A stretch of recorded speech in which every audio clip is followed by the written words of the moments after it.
E a partir deste momento a gente tem um presidenciável no estúdio. Essa é a primeira entrevista com um presidenciável que a gente está fazendo ao vivo. E por quê? Porque este homem tem a mesma profissão que nós. YouTuber, que é a nova definição de jornalista, né, Brasil? Assim como eu, ele começou a carreira com um jornalista histórico, Ferreira Neto, com a diferença que eu comecei a trabalhar com Ferreira Neto quando eu tinha apenas 2 anos de idade. Eu era repórter de trânsito já, na Rádio Trianon. Ele trabalhou também com um grande amigo meu, queridíssimo do coração, Joseval Peixoto, que é cristão batista como eu. E aí ele fundou um partido que reabilitou o Fernando Collor. Ele inventou o aerotrem Monorail, que foi roubado por Geraldo Alckmin, instalado bem aqui atrás dos nossos estúdios no Brooklyn. Ele não foi chamado para a inauguração, mas agora ele está lançando uma nova ideia, o navio prisão. E mais uma vez ele é candidato à presidência da República. E eu trouxe ele ao vivo para você também poder fazer as suas perguntas para ninguém mais, ninguém menos do que Levi Fidelix. Boa tarde, Levi, tudo bom? Boa tarde, Madeleine. Mas olha, a nossa situação hoje, no nosso querido país, ela envolve um pouco mais do que navios-prisão. Eu creio que a questão econômica é o principal. Nós hoje vivemos um momento, Madeleine, onde o setor bancário e financeiro, ele é preponderante. E como tal, essa política monetarista do Meirelles e do Temer estão levando o Brasil a um verdadeiro default, ou seja, um país quebrado. Já estava com a Dilma e piorou mais. Por quê? No tempo da Dilma, quando eu ainda era candidato a presidente da República em 2014, eu dizia que o Brasil devia 2 trilhões e 400. Você sabe quanto estamos hoje? Com 4,5. Meu Deus do céu, quase que dobrou, praticamente dobrou, não é? Então essa dívida impagável, sem auditoria mínima, é que é o grande problema do nosso país hoje. Se não mudarmos o modelo de desenvolvimento do monetarismo para o desenvolvimentismo, que é o principal que nós queremos, porque a agricultura ela irá preponderar junto com a indústria, com o comércio, com o serviço, e é isso que a gente quer, o Brasil com desenvolvimento, nós vamos realmente chegar a um ponto onde nós vamos todos para casa e não vamos nem comer mais, porque se a agricultura hoje, ela nos gera superávit, mas daqui a pouquinho o nosso dólar vai lá para 4, 5, então daqui a pouquinho nós não teremos mais condições de fazer com que o povo compre uma carne que pode chegar a 80, porque é mais importante exportar a carne, né? Com dólar lá em cima de 5 e o povo aqui embaixo não vai comer, né? Então a minha preocupação, honestamente, nesta futura campanha, que já começou praticamente, é debater os temas do plano econômico-financeiro e botar a nu o que o país tem feito de errado nesse segmento, nesse setor político-econômico. Falar em político econômico, já deram aqui, ó, já vieram aqui com a patada já de uma vez. Opa. Renata Jones quer saber, vamos lá, eu gostaria de saber qual a posição dele em relação ao fundo partidário de 1 bilhão e 700 milhões definido em 2017. Sou totalmente contrário, não queria um centavo desse dinheiro. Aliás, já disse várias vezes, se eu não tiver a obrigação de aplicá-lo, que nós temos tão somente 3 milhões e 900, enquanto o PMDB tem 205 milhões, o PSDB 165 e outros partidos 90, 100. Quer dizer, não é possível nós concorrermos com essa diferença toda. Porém, eu creio que o ideal seria não ter fundo para ninguém. Um partido político ele tem a finalidade objetiva, né, de ser uma associação, né, de direito privado e depois ganha a sua figura eleitoral. Neste momento, ele passa a ter direito a fundo. Agora, adianta você ter 3 milhões quanto o outro tem 200? É melhor não tê-lo. Aliás, essa campanha vai ser uma coisa linda, porque os grandes partidos vão ter este fundo, porém estão tão sujos na Lava Jato que eu acho que não vai ter nem candidato para disputar comigo. Tudo sujo, você pode notar. Olha, o candidato do PMDB, se vier o Temer ou se vier o Meirelles, eles estão na Lava Jato. Se vier o Rodrigo Maia, também está na Lava Jato. O Alckmin agora está também, todo mundo viu, com essa questão toda, fora o trem-salão, que é esse grande problema que é o Rodoanel, né? Com a questão toda do superfaturamento da Odebrecht. E todos os demais candidatos, se eu for elencá-los todos aqui, fica até difícil, né? A fila é grande. Eu creio que, então, posso ganhar de WO, porque o único que não está envolvido é o Levi Fidelis. Coisa que poderá, inclusive, acontecer, né? Não só azarão, não, mas poderá acontecer a eliminação por WO dos demais candidatos. Se preponderar exatamente o que reza a lei, né? Condenação ou réu. Vamos ver. Levi, você acha que você vai ganhar de WO uma eleição? Não vai ter candidato? Bom, vamos tirar o Amoedo por aí, porque o Amoedo é do setor, né, rentista, tem muito dinheiro e tal, não sei. Mas o Amoedo nunca foi testado, né, em nenhuma eleição, nem para síndico de prédio. Eu tenho certeza que ele vai ter um pouquinho de calor comigo nesse debate, se tivermos eu. Mas você já foi testado na corrida, mas como administrador público, Levi? Minha vida toda, sabe? Porque você pode administrar tudo. Até uma dona de casa administra bem uma casa ou não, né? Eu, por exemplo, já fui várias vezes diretor de empresas, né?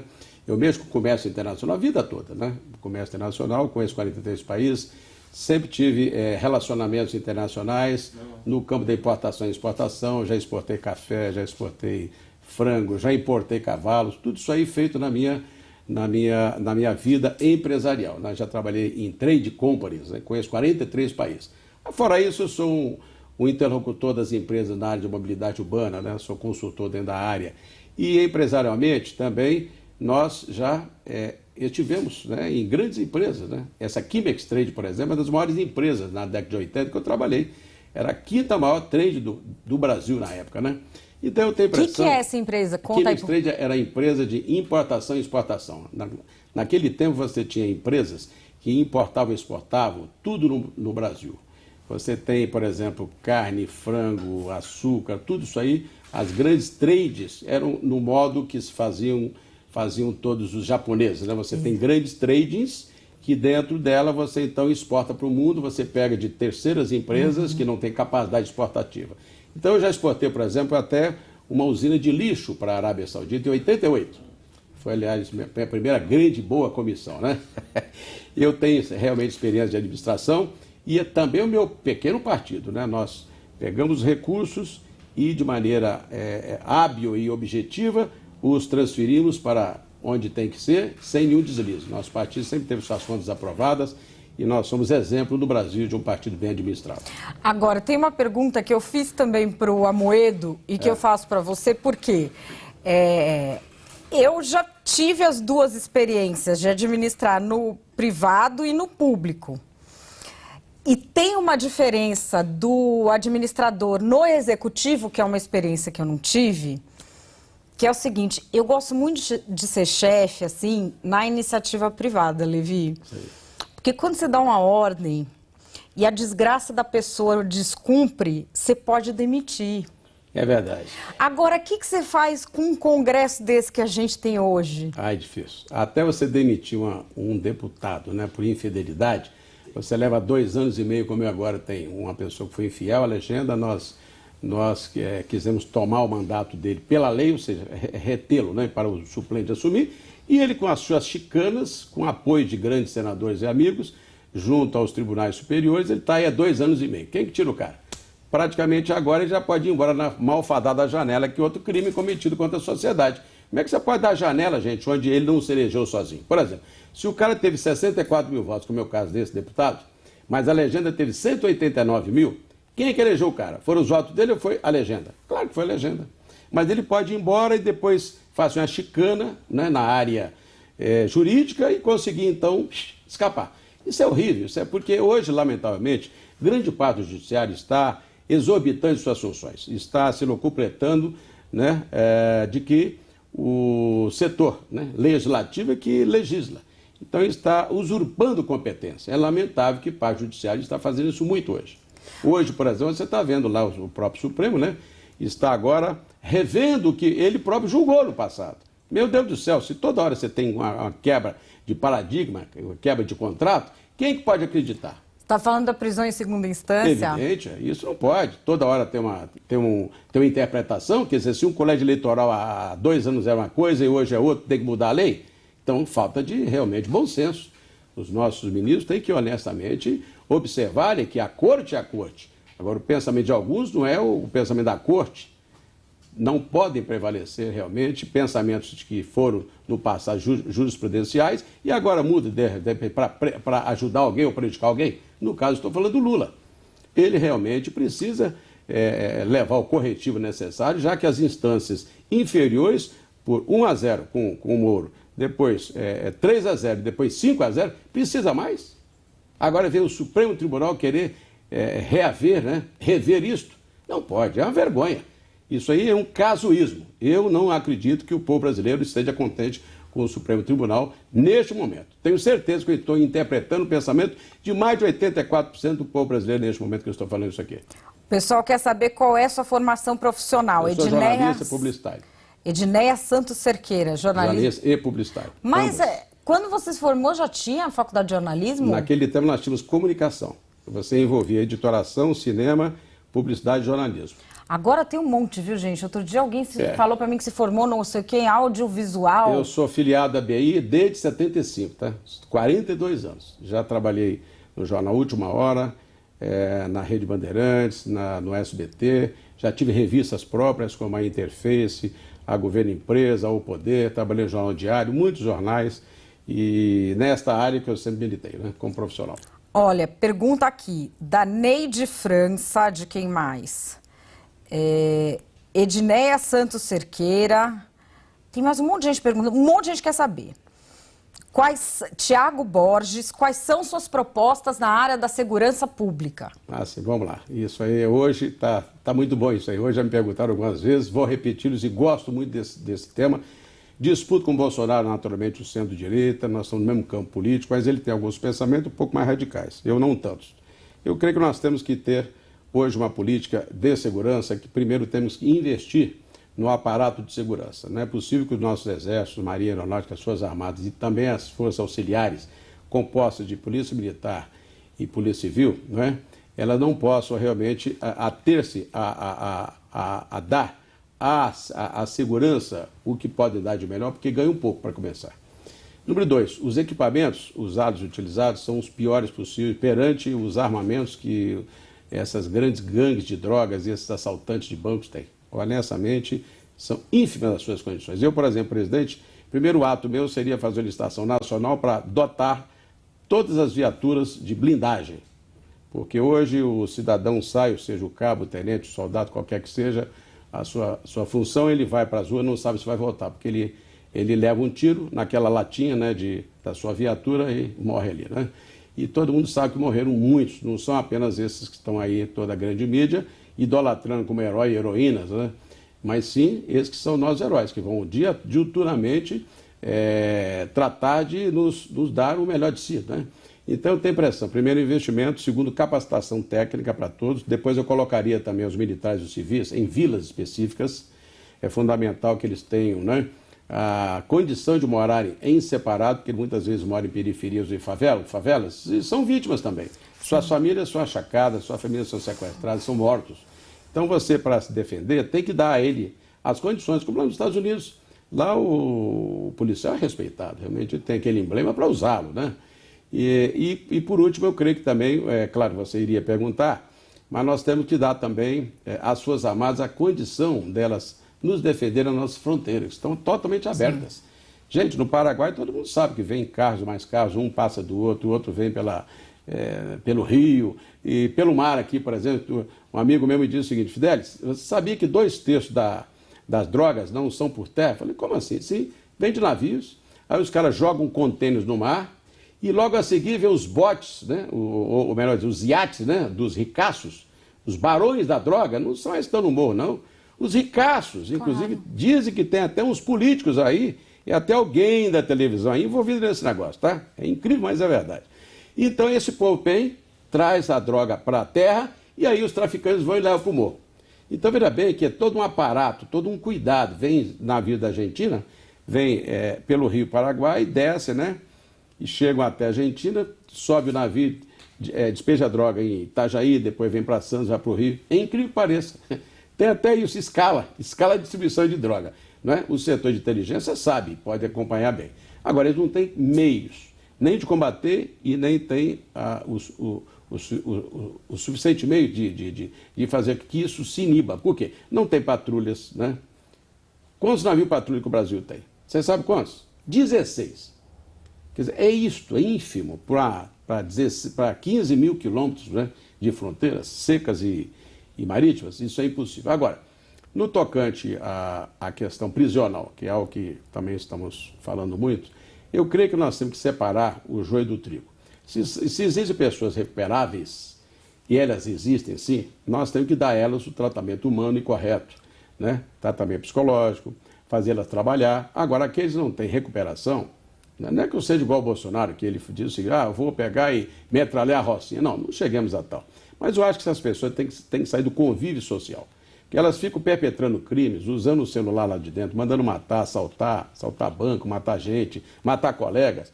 Então vamos colocá-los apartados. E o Brasil já teve isso. Vamos colocar ali ilhas, né? Nós temos a Ilha Grande lá no Rio já foi Ilha Prisão, Ilha das Cabras, Ilha das Cobras. Então o Brasil todo, né? Eu creio que afastá-las realmente é isso. Se não tiver espaço suficiente, também coloque em outros ambientes. Existem muitos lugares. E aqueles que pudermos, nós vamos colocar então em colônias agrícolas. Nas colônias agrícolas, as pessoas irão trabalhar, render, e do fruto do seu trabalho, a metade vai para a sua família. E a outra metade paga seu Estado pelo mal que fizeram, né? Então eu sou de uma política de racionalidade. Alguém aí falou um dia desse que eu disse, o Levi Fidelis falou que ia jogar todo mundo, 750 mil prisioneiros no alto mar. Gente, nunca falei isso não. Isso foi um fake, foi montado, eu sou uma pessoa realmente muito humana, sou firme nas minhas posições e propostas, mas não tem nada a ver com isso não. Bom, aqui falou em segurança pública, você sabe que agora todo mundo que tem uma conta no Facebook já virou doutor em segurança pública nesse país. Opa! Então, aqui já deu maior quiprocó. Então, vamos começar do começo. Primeiro, o negócio de blindar as viaturas. Sim. Não é meio polêmico isso aí, porque a viatura fica pesada, Levi? Não, você pode ter, por exemplo, olha, tem certos carros que você pode muito bem colocá-los parcialmente blindados, né? E outros carros podem muito bem ter a tolerância de 200 quilos de blindagem, né? Então, tudo depende do equipamento que vai se fazer. Há estudos no sentido que é possível, você tiver alguns tipos de viaturas um pouco melhores, como a Pajero, você pode blindá-las muito bem, né? Não vão colocar aí um Fusquinha, não é o caso. Então, isso tudo aí é tecnicamente viável. O importante é ter a verba. E a verba, vamos tirar, sabe de onde? Dos bancos. Os bancos, por exemplo, né, que nós usamos tanto, né, nossa polícia militar e a civil para defender esses bancos, né, os seus caixas, essa coisa toda, poderiam muito bem, né? Vamos sobretaxar os bancos e colocar no aparato policial, porque banco ganha tanto, banco cobra da gente 400% de juros no cheque especial, no cartão de crédito, né? Não dá nada de contribuição, aliás, só ganham mais, e muito, todo dia mais. Então vamos tirar de quem tem e colocar para onde não tem. Isso é viável. Aí uma outra coisa, quanto ao equipamento das polícias, você falou que vai fazer uma licitação nacional. Um dos principais problemas das polícias aqui no Brasil é que a licitação é só nacional, há um monopólio dessas empresas que vendem para o Brasil, para o governo brasileiro, muito mais caro do que elas vendem a mesma coisa para o exterior. E o equipamento semelhante, vindo do exterior, é mais barato e funciona. Já recebi muitas reclamações de PM, inclusive, que algumas marcas de revólveres brasileiros mascam, ou seja, não atiram na hora H e ele acaba levando o tiro. Não, então, e é verdade, porque nós temos que procurar o melhor, né? Eu treino na PM e assim, tem vida própria a arma que eles usam. Lógico, ela atira quando quer. Claro. E às vezes ela tira quando quer. Essa eu gostei. É que tem vida própria? Ela tem vida própria. Já vi assim, você atira uma vez, ela descarrega o pente inteiro. Imagina só, hein? E às vezes o policial é processado por excesso. Exatamente. Se você vê que às vezes um policial é processado por uma deflagração de um tiro só e depois responde processo. E quantos que o bandido responde? Fala. Quando ele atira. Não, mas a questão é que com uma arma que não funciona, é impossível você treinar é tudo importada, né? O bandido lá do morro, lá do traficante, é tudo importadinho. E importado mais barato do que a gente compra então, por causa do monopólio. É questão de racionalizar. Se a empresa nacional não puder, então nós vamos importar o que é de melhor. E, aliás, o certo e o bom senso nos leva a conduzir que teremos que fazer, então, a licitação internacional, mas que temos que cobrir as nossas polícias, né? Sim. De equipamento suficiente, com blindagem suficiente. E outro detalhe, colocá-los em vilas, como eu já disse. É necessário nós afastarmos, né, essas pessoas do meio onde vivem, digo os policiais, e colocá-los para que eles possam ter em suas vilas próprias, né, de policiais, uma convivência salutar, familiar, com segurança total, porque ele possa agir na plenitude das suas forças psicológicas, físicas e psicológicas. Pessoal aqui está brigando porque você falou que o Bolsonaro disse que ia metralhar a Rocinha, Não, falaram que isso é fake news. Tá, fake news. Então, ô Bolsonaro, realmente, vamos lá, nós estamos no mesmo campo político. Aliás, eu quero dizer para você aí, se ouviu isso aqui, diz que o povo falou, né? Não falei que eu falei, né? De qualquer modo, não é correto nem é certo, eu acho que nós Ele não temos que dar falou tratamento. isso lá. Não, falaram. Estou dizendo que não falaria isto, né? Jamais. De minha parte. Agora o Bolsonaro é muito meu amigo, ele sabe. Nós estamos no mesmo campo político, estamos juntos para ajudar o nosso país, o nosso Brasil, com certeza absoluta. Bom, o Olavo Soares está aí? Nosso repórter lá em Brasília, Olavo Soares, tem uma pergunta para você, Levi. Oi, Levi, boa tarde, tudo bem?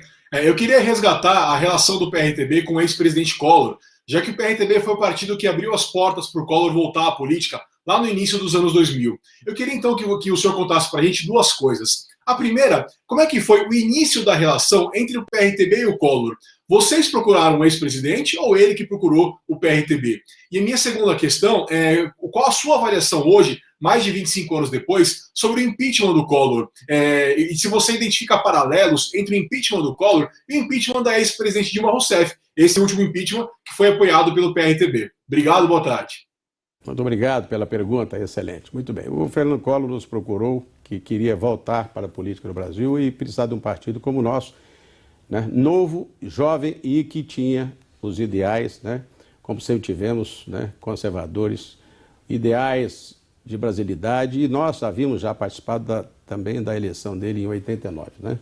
Trabalhei também na área de comunicação na época e acreditava honestamente que ele pudesse voltar e resgatar a sua imagem através das eleições, e até se elegeu, né? Tentou aqui em São Paulo a ser prefeito, não foi possível porque não comprovou domicílio local, mas depois ele foi para Alagoas e conseguiu se eleger. Agora ficou um dia no meu partido.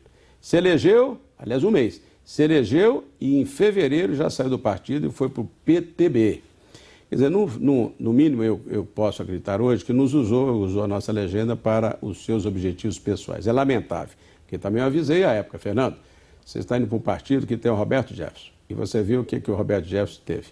Foi enjaulado, né, lá naquele mensalão. E como assim? O que ele fez a companhia de quem? Eu disse para ele, olha, você precisava, queria, né, como Ayrton Senna, que é um autódromo, e quem sabe o PRTB é um pequeno autorama. E ele fez o que fez de escolha, e deu o que deu. E hoje também, você sabe, ele está aí sendo processado, e pode não sei se vai disputar a próxima eleição. Espero que não cruze comigo, porque nós vamos fazer essas perguntas de frente, na lata. E vamos ver o que ele responde. Peraí que eu não entendi. Não entendi, é muita metáfora, metáfora de carrinho. Eu sou menina, eu não entendi. Não é metáfora, eu estou dizendo o seguinte, que você vê com saiu da minha legenda e eu falei para ele à época, você quer saber por quê? Qual o motivo que o partido lhe deu? Não havia motivo, porque ele se elegeu na legenda, deu a ele a oportunidade de se reeleger e restabelecer os seus direitos políticos. Ora, não havendo motivo, eu falei, tá bom, já que o Ayrton Senna, isso é ironia, claro, né, quer um autódromo e o PRTB é tão pequeno como o Autorama, faça bom proveito do Roberto Jefferson. Vá. Agora, depois você viu com quem ele fez a companhia, e onde que deu e como deu. Você não gosta do Roberto Jefferson? Não é que eu gosto, ou não, mas veja bem, ele fez o que fez, pagou pelo que fez. E todas as pessoas têm o seu desiderato na vida. Ele fez companhia a alguém que chegou onde chegou. E agora ele pode também chegar, porque está com 7, 8 processos no Supremo. Então, não quero naturalmente falar que acontecerá ou não, mas ele está, digamos, em colisão com os ditames legais. Né? E o Supremo deverá julgá-lo também, como já julgou o Roberto Jefferson no passado. Né? Vamos ver o que vai dar. Uma coisa é a seguinte, águas passadas não rodam moinho. Estou para frente. Como dizia Breia Suede, a carruagem passa e os cachorros ladram. O Roberto Jefferson já pagou o que devia, mas quem está concorrendo com você ainda não, né? Veja bem, os dois se uniram para um propósito. Então, eles foram. Eu posso proibir alguém? Eu posso obrigar alguém a alguma coisa? Nada. Ele fez a escolha dele. E é isso que eu quero dizer. A escolha foi essa que ele fez. Bela escolha. Eu continuo a minha vida, estou aqui, né? Nosso partido cresceu, já elegemos outros senadores, aliás, o suplente, que foi o João Claudino, lá no Piauí. Já elegemos aí, nesse tempo todo, mais de 5 deputados federais, uns 200 senadores, 200 vereadores nesse período todo que já saiu, 80 prefeitos e vice-prefeitos. O partido seguiu a sua trajetória e muito bem. E hoje nós somos entre os 15 maiores legendas do país, né? Nosso partido realmente tem uma desenvoltura boa, sem acusação nenhuma de lava-jato, sem acusação de mensalão, somos partido limpo. E hoje eu sou um candidato que me posto entre aqueles que podem realmente, por WO, vencer, porque não vai ter candidato, menina. Vai ser uma maravilha. Eu e o Amoedo, hein? O Amoedo nunca disputou nada, então, de novo, o Amoedo acho que vai disputar comigo, Amoedo. Você vai pagar com a moeda, rapaz, porque você é do mercado financeiro. Não sou, não, eu sou pobrezinho, tá? Deixa eu te falar uma coisa. Você gosta muito do Amoedo, hein? Eu tô pensando só. Já pensou se a eleição fica por WO? Você e o Amoedo? Pode acontecer, porque só nós não temos. Ele por não ter nunca disputado. E eu por não ter, durante a minha desenvoltura e carreira toda, nunca ter sido acusado de nada, porque não tem.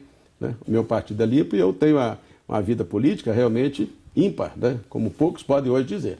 Agora, você é o homem do slogan, né? Gente, olha o que ele fez. Né? Depois eu mostro para vocês. Madeleine, ele já fez o adesivo. Eu sou publicitário. Bigodão é a solução. Criaram para mim, Madeleine. São amigos meus, né? São pessoas que são muito carinhosas para comigo, né? Bom, mas você, a Thaisa tá aí já para fazer a pergunta? Liga para a Thaisa para a gente colocar a pergunta que vem de lá de Brasília. Eu não respondi uma parte final aqui que o repórter lá de Brasília fez. Foi uma primeira etapa, né? Agora ele me perguntou sobre como será no futuro, né? Também já respondi. Agora na Fátima uma parte final, que é com relação à situação do ex-presidente Collor na eleição agora. Bom, eu não posso responder por ele, porque ele está agora no ex-partido dele, querido repórter, que é o PTC, que é o antigo PRN. Quer dizer, ele volta a 30 e tantos anos atrás. É verdade. Recomeça, né? Então, quem sabe também ele pode ter uma nova chance de recomeçar a vida política, bem situado como estava à época, né? Quando ele caçava os marajás. Então, fica digamos, meu entusiasmo e estímulo para que ele siga. Quem sabe agora os marajás serão outros, né? Quem sabe a corrupção, né? Tem um povo aqui, Levi, que está muito revoltado e outro que está meio contentinho, vamos dizer assim, com aquela sua história que acabou com você tendo de pagar na justiça da tal frase do aparelho escritor não reproduz que você falou no debate. Você se arrepende de ter falado aquilo? Não, jamais. Por quê? Continuo pensando como sempre pensei, como pai, como avô, né? Dois iguais não reproduzem, eu quero saber. Me provem ao contrário.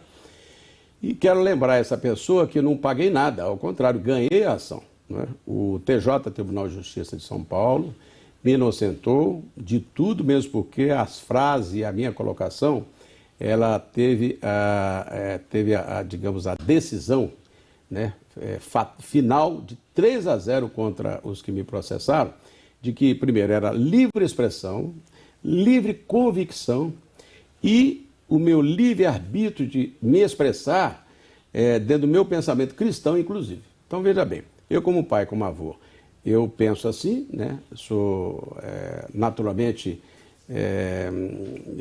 gosto e quero que tenhamos, né? E consideremos que o criacionismo é o principal, ou seja, eu creio que pai, mãe e filhos é o natural. Não posso considerar realmente o casamento entre iguais.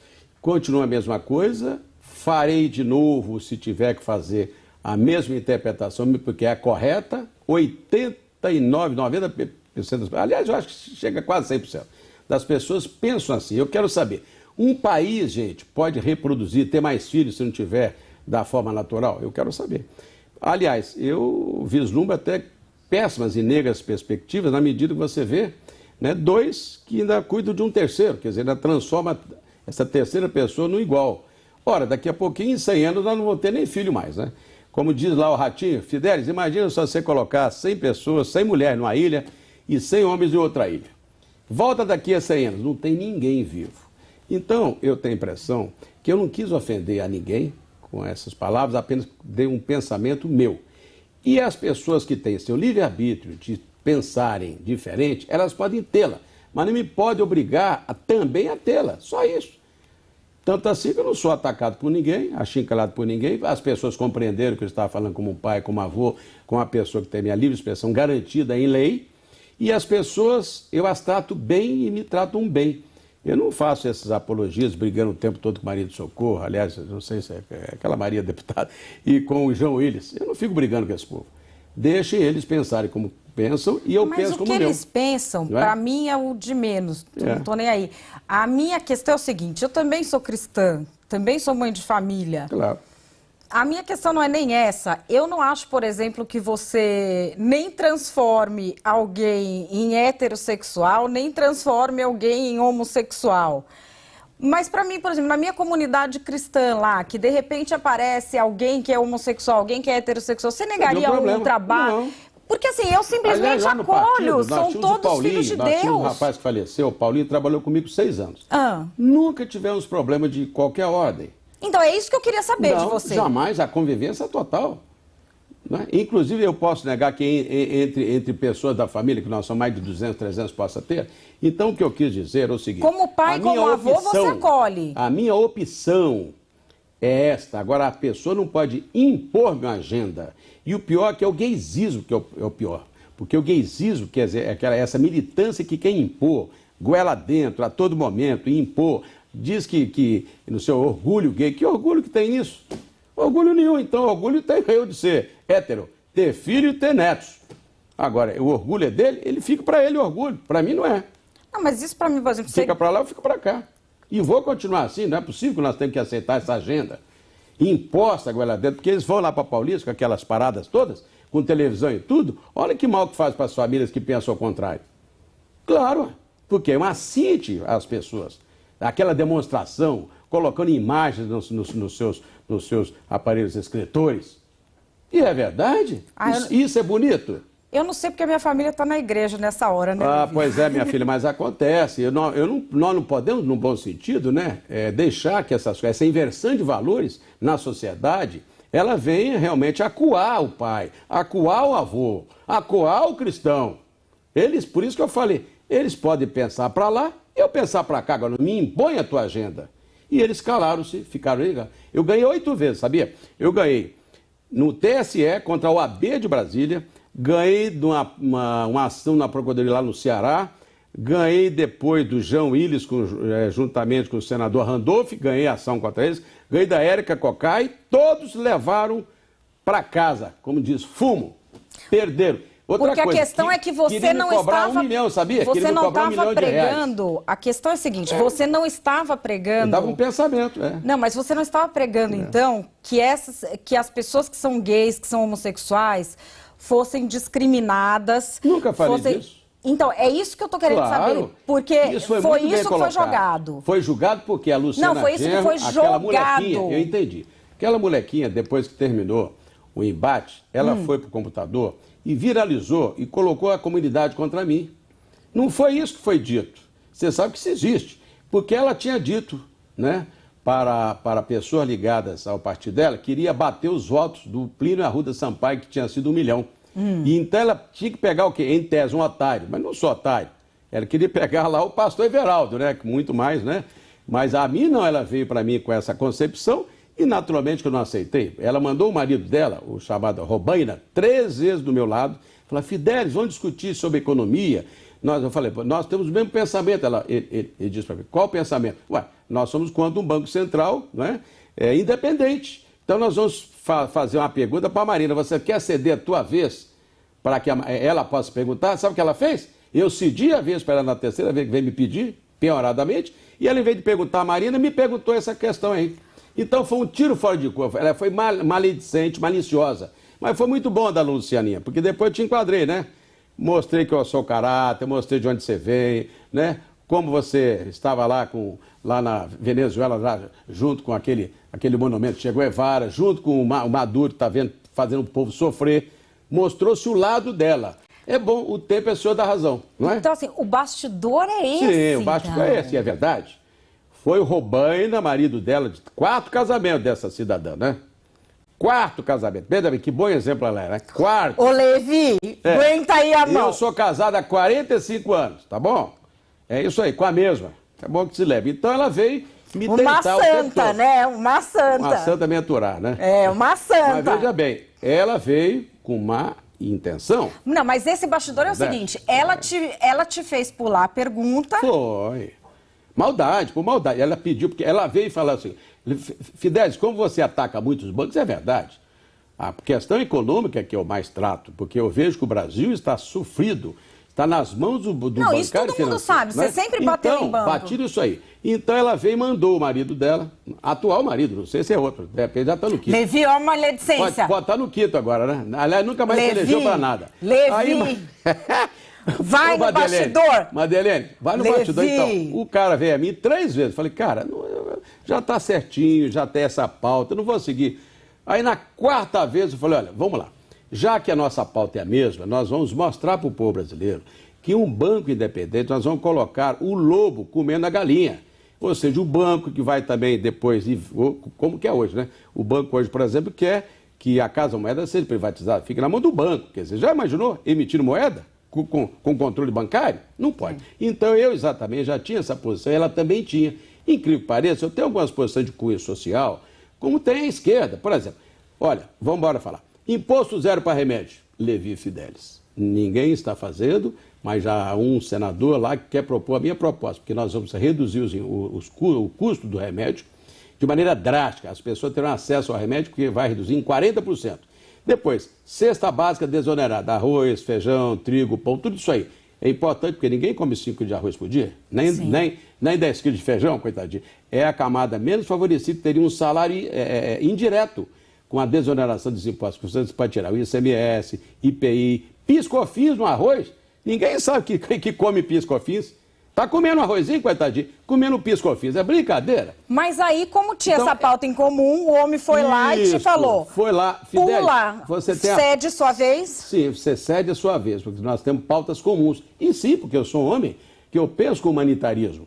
Eu penso na pauta social muito importante. Conservadorismo com pauta social, que é importante, que eu não sou um cara rico, nem filho de rico. Eu vim de baixo, né, subi, né, estou na minha posição de líder nacional, né, hoje uma legenda, porque eu pratiquei o bem e pratico o bem, eu quero bem a sociedade. Então ela veio então me pegar pelo lado bom, humano. Então fala com ele que é isso. Eu falei, tudo bem. Ela veio o quê? Levi, não vamos fazer conversa de compadre, mas você, papapá, 2 iguais, mudou tudo. Mas não tem problema. Foi um chamado tiro, como é que chama? Tiro ponto de curva, como é que é aquela? Tiro que saiu pela culatra. Saiu pela culatra, exatamente. Acontece que ela viu, né, que os meus votos subiram, né, muito, 500 e tantos mil votos, aliás, 457. Quando você respondeu, na verdade, você estava com raiva por causa da armação. Não, da armação, mas também eu responderia em qualquer circunstância. Como mas você estava, na verdade, indignado com a armação na hora que você respondeu. Gente, vem cá. Existem impactos, até no Congresso, até entre pessoas lá que não são de bom comportamento, quando pactuam, vão votar assim, se pactuam. Como eu faço um acordo com você, por exemplo, nós somos jornalistas, eu falo, escuta, isso é off, tá? Não tem inside information. Então, gente, esse tipo de rasteira é muito difícil se ver na política. Mas ela fez. Ela fez. Isso assim... Por que ela não conta isso? Ela não conta, né? Ela não conta. E isso aí, veja bem, hoje eu estou falando Você já tinha tomado uma dessa de alguém em debate? Anos, né? Não, porque geralmente eu nunca vi isso em debate, eu já fui assessora de política. Sim, as pessoas têm bom comportamento. Só para você ter ideia, outra coisa de bastidor aqui. Várias vezes esse João Feira aí, lá da Dilma, que era esse cara que está aí processado por 67 milhões, ele com a esposa dele, chegava perto de mim e falava, Fidelis, a Macia. Falei, a Macia é o quê, rapaz? O que há? Quer dizer, tentando se aproximar, também foi um mau caráter. Querer me seduzir. Falei, não, meu amigo, o que eu tenho que falar, falarei na cara dessa senhora aí. Isso também é bastidor. Mas claro, se eu for de contar toda a história de bastidor, você imagina quanta coisa que tem. Mas você fazia jogada ensaiada com alguém? Ninguém, muito pelo contrário. Jura? E todos os candidatos, honestamente, têm receio de mim, porque, primeiramente, eles sabem que eu sou certeiro no que eu falo. Eu venho com dados, com detalhes. Eu peguei a Dilma aquela vez e falei assim, olha, o orçamento nacional é 2 trilhões 480 bilhões. Ela falou, não, é de 5 trilhões. Eu falei, não, senhora. Então a senhora assinou um diário oficial e não sabe o que assinou?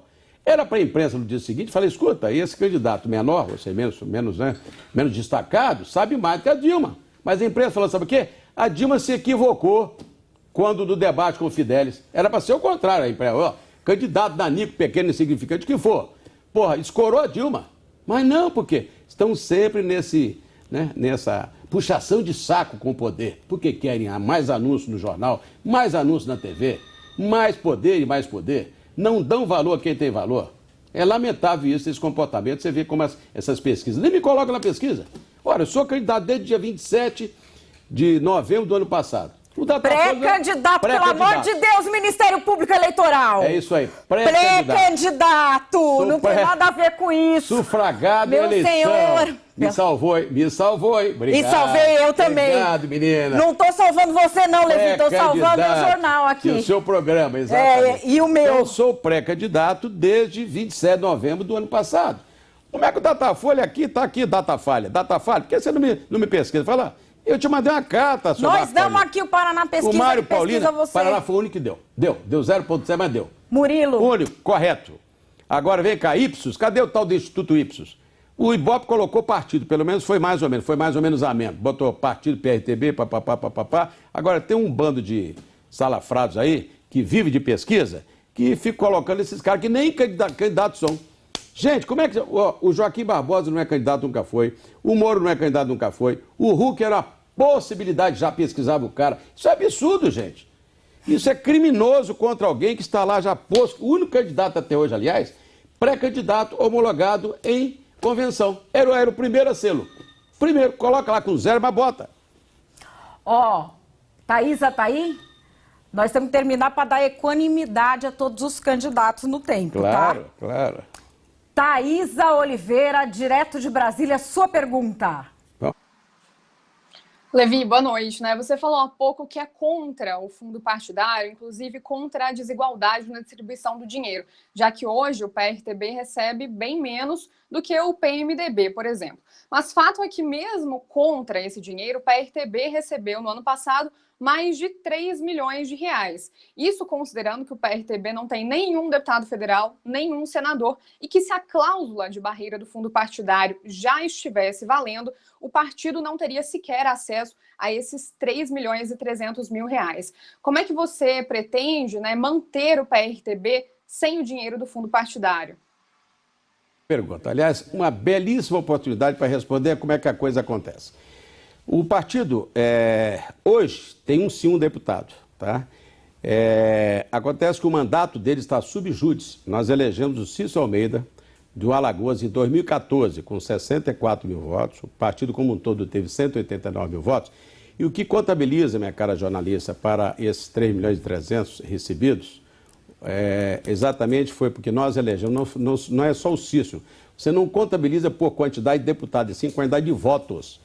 E o nosso partido teve 550 mil votos. Como tal, o valor que recebemos é pela quantidade de votos e não por quantidade de deputados eleitos. Tá bem? Isso, primeira coisa.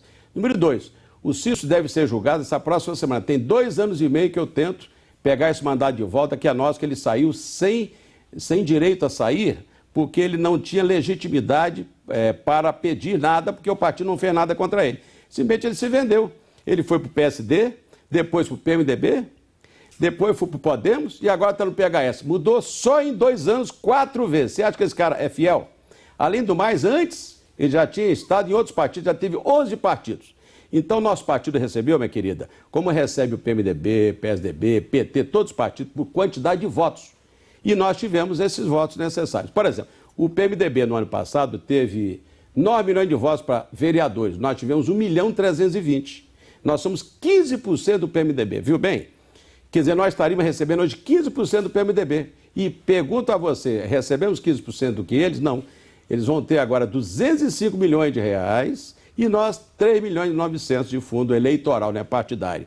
Então, realmente é um distanciamento grande, por isso que eu falo. É a primeira eleição que eu vou disputar, sabe por quê? Todas as demais foram muito desleais contra mim.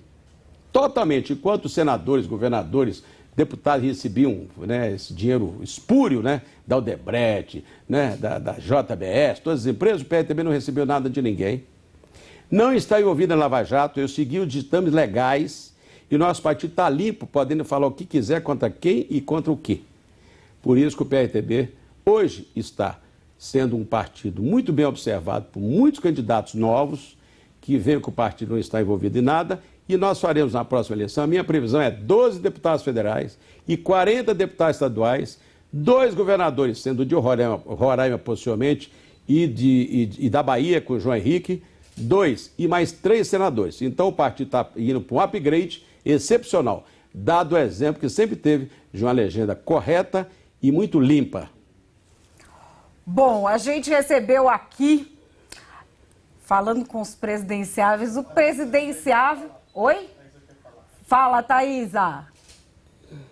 Pois é, Levi, assim, para entender, né? Você, como você mesmo explicou, o único deputado federal que foi eleito pelo PRTB, na verdade, está uma briga judicial, porque o deputado Cícero não quer mais ser do PRTB, ou seja, o PRTB continua oficialmente sem nenhum representante da Câmara dos Deputados. Mas aí acho que você não respondeu a minha pergunta, porque no começo do programa você disse que era contra o fundo partidário, né? E aí você disse que agora pretendiam criar as bancadas. Então, vamos lá. A favor do deixa eu fazer uma pequena correção.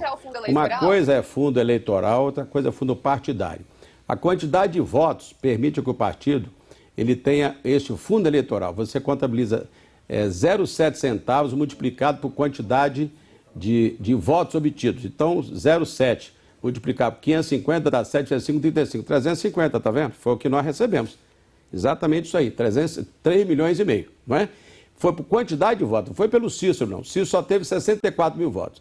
E ele está com essa pendência judicial, está na mão do Fux colocá-la essa semana, possivelmente, ou terça ou quinta-feira dessa próxima semana. Aliás, amanhã ou quinta, para que a gente possa recuperar este mandato. Então, neste caso, está pendente este mandato.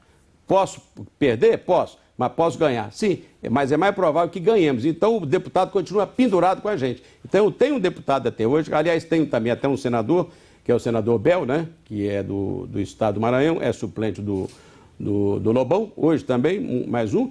E eu creio que também nessa janela, muitos outros estão optando pelo PRTB.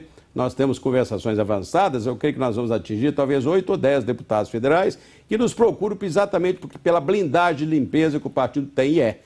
Então, estou muito satisfeito com isso, porque o partido está sobressaindo e não tem sujeira com nada e com ninguém, envolvido nada e com ninguém. Então, o senhor é a favor dos fundos partidários? Bom, a gente tem que terminar, Thaisa, por causa do tempo, que tem que dar o mesmo tempo para todos os presidenciáveis. Mas, essa questão, recebemos aqui o pré-candidato, que é o melhor de chaveco que veremos em toda a história. Este homem está aplicando chaveco, desde 1989. Faz o sorriso de Levi. Dá um close no sorriso de Levi. Chaveco, minha filha, é que o povo quer exatamente isto. A pessoa falar nos olhos, não é? Falar a verdade e esperar o momento adequado que o povo vai escolher. E é isso. Está aqui o homem que está esperando para ficar por WO. Ele e Amoedo, Brasil. Só vou dizer isso para vocês.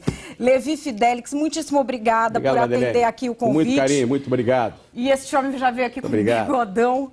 É a solução. É a solução. Presidenciáveis no estúdio. Vocês viram aqui a entrevista de Levi Fidelix. Muito obrigada por aceitar as brincadeiras, a zoeira, por responder aqui as perguntas feitas assim a queima-roupa pelos nossos Isso é muito bom, internautas. Muito gostoso. Valeu mesmo, viu? Eu tenho certeza absoluta que nos vemos depois de tanto tempo, né? Você veio desde Ferreira Neto, eu também. Então, eu estou com 66 anos. Você não tem 66 ainda não, né? Não, eu não tenho 20. Agora eu te encurralei, né? Te peguei, né? Eu tenho 20. Enfim, seu rosto realmente parece. Eu tenho 20. É isso aí. Um abraço. Fica quieta aí, produção. Muito obrigado, gente. Tá? Valeu. Tchau. Tchau. Bom, a gente continua em Brasília. A mãozinha aqui para apertar a nossa definitiva amizade. Um abraço, gente.